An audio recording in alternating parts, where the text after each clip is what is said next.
This is the story of your enslavement, how it came to be, and how you can finally be free.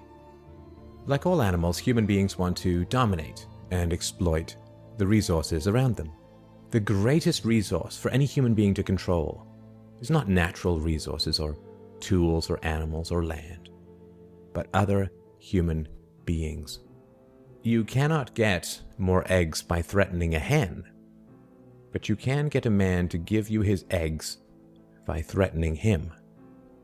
Human farming has been the most profitable and destructive occupation throughout history, and it is now reaching its destructive climax.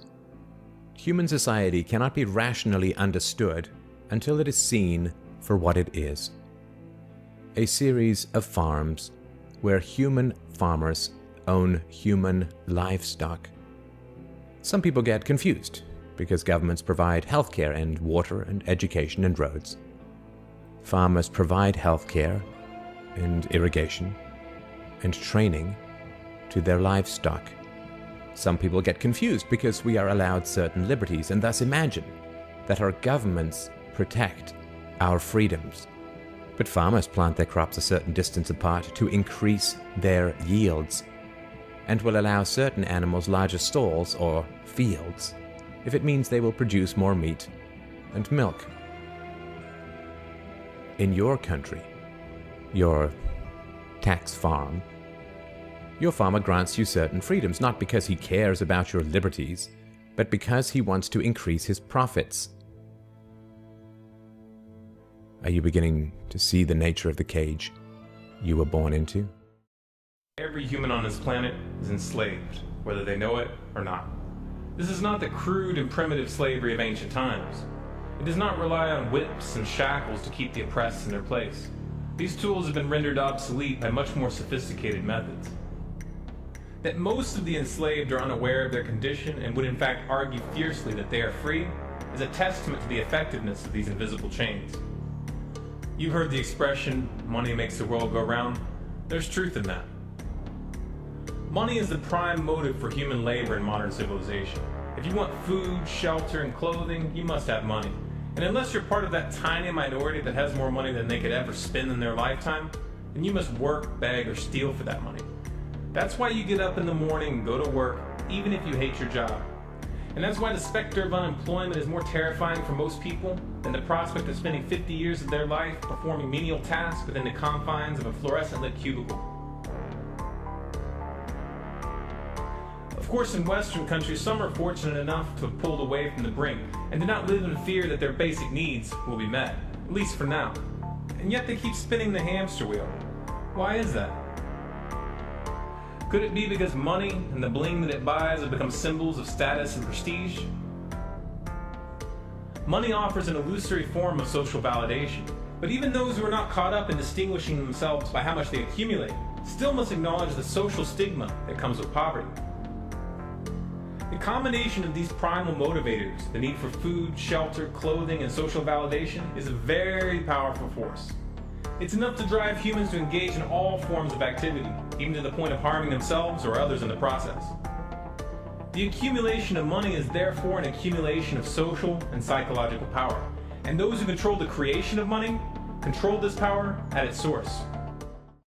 The increased productivity of the later Middle Ages created the excess food required for the expansion of towns and cities, which in turn gave rise to the modern democratic model of human ownership. And the ruling class of human farmers quickly realized that they could make more money by letting their livestock choose their own occupations. You are now allowed to choose your own occupation, which raises your productivity, and thus the taxes you can pay to your masters. Keeping the taxed livestock securely in the compounds of the ruling classes is a three-phase process. The first is to indoctrinate the young through government, quote, education. The second phase is to turn citizens against each other through the creation of dependent livestock. But if human beings believe that they are free, then they will produce much more for their farmers. The best way to maintain this illusion of freedom is to put some of the livestock on the payroll of the farmer. Those cows that become dependent on the existing hierarchy will then attack any other cows who point out the violence, hypocrisy, and immorality of human ownership. If you can get the cows to attack each other whenever anybody brings up the reality of their situation, then you don't have to spend nearly as much controlling them directly.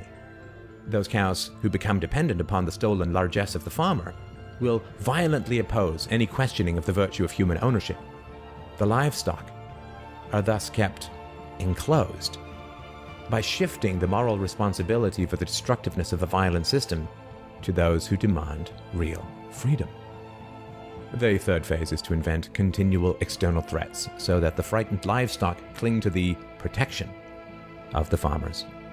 This system of human farming is now nearing its end. To be truly free is both very easy and very hard.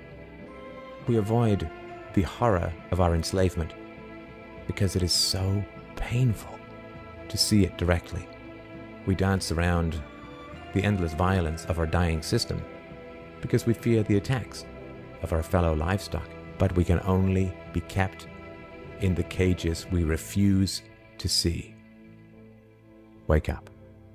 To see the farm is to leave it.